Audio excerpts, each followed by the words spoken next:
Ndërkohë të ndalim pak në Maqedoninë e Veriut, pasi qeveria atje ka përgatitur një ligj për përfaqësimin të drejtë gjatë punësimeve në administratën shtetërore. Ai vjen si zvendësim i sistemit të balancuesit që më parë siguroi punësimin e shqiptarëve dhe në bashki të tjera me një numër të madh të institucioneve të tjera në këtë shtet. Kam Ferikan Eliasin. Ferikan, përshëndes. Më trego pak çfarë është ky ligj, ku ndryshon nga balancuesi dhe gjithë detajet e tjera.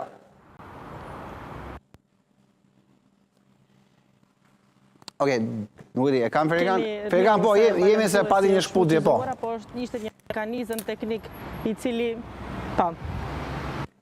Ishte një mekanizëm teknik i cili shfrytëzohej në momenti kur bëheshin punësimet në administratën shtetërore për të përfaqësuar më mirë shqiptarët në administratën shtetërore dhe tani po përgatitet një ligj apo është përgatitur tashmë një propozim ligj për përfaqësim të drejtë të shqiptarëve në institucione shtetërore me të cilin do tentohet që të përmirësohet pozicionimi i tyre gjatë punësimit në të gjithë aparatin shtetëror, pra në të gjitha institucionet që janë pjesë e sektorit publik, nga ajo që është prezantuar deri në këtë moment në media janë disa nene të cilat parashikojnë që të mos ketë obligim për të deklaruar bashkësia etnike apo përkatësia etnike ndryshe nga periudha kur kishin balancuesin.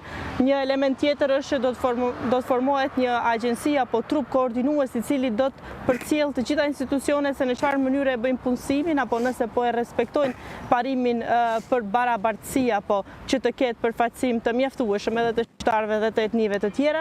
Mirë po ajo që është diskutabile dhe që e kanë kritikuar më shumë tje dhe Partitë Shqiptare në opozitë është se nuk ka një obligim apo kuotë obligative për qindje se konkretisht sa shqiptarë të duheshin të punësoheshin varësisht, do të thënë sipas asaj përllogaritje, sipas numrit të popullsisë do duhet të punësoheshin në një institucion të veçantë shtetëror. Pra, kjo lë shumë hapësirë për manipulim.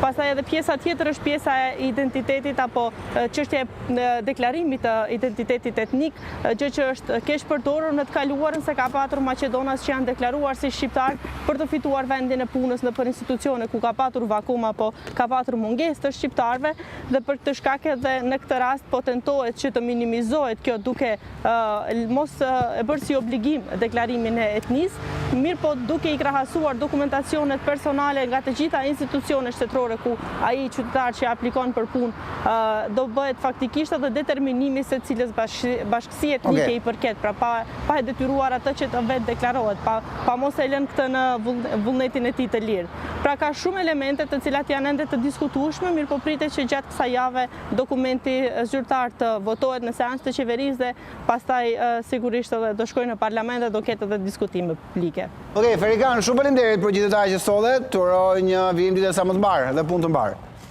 Okej, të shumë miq, do ishin zhvillimet që kishim zgjedhur për sot. Për lajmet më të fundit nga vendi, rajoni dhe bota, shkarkoni aplikacionin Euronews.al në App Store dhe Google Play. Mos u largoni, pas pak vjen kolegu Ilir Kazaferi me zhvillime të tjera shumë interesante. Bashkë do shihemi sërish nesër në 11:30. Deri atëherë, kalofshi bukur.